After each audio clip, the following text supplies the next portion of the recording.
maybe, just maybe, the real reason you haven't been able to hear the voice of God, it's not because God is not speaking to you. The real reason is because you haven't been giving him the space to speak to you. See, a lot of times we're looking for God in the big, in the mighty, in the miraculous, and in the powerful. And believe me, God shows up in all of those ways. I mean, just look around you. Look at the beauty of creation. Look at the wisdom found in nature. Look at how intricately you and I were created. How meticulously it was like every single detail was thought of. But I mean, on a personal level, have you and I truly given God the space to speak to us? Let me show you an example. So he said, "Go out and stand on the mountain before the Lord." And behold, the Lord was passing by, and a great and powerful wind was tearing out the mountains and breaking the rocks in pieces before the Lord. But the Lord was not in the wind. And after the wind there was an earthquake, but the Lord was not in the earthquake. After the earthquake there was a fire, but the Lord was not in the fire. And after the fire there was the sound of a gentle blowing. When Elijah heard the sound, he wrapped his face in his mantle and went out and stood in the entrance of the cave.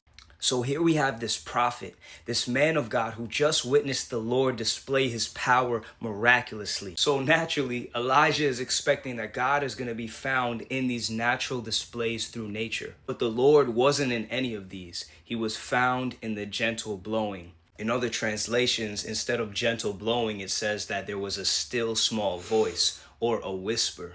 And this is exactly where Elijah found the presence of God. So again, my question is, what if you and I are not hearing the voice of the Lord, not because he's not speaking to us, but because we haven't given him the time and the space to speak? What if we've actually put God in a box by thinking there's only certain ways that he'll show up? What if we've been so focused on the big things that we actually miss God working through the small, through the mundane, and through the little details? See, if God speaks in a whisper, the problem with trying to hear a whisper is that you need to be quiet, you need to be still, and you need to draw close.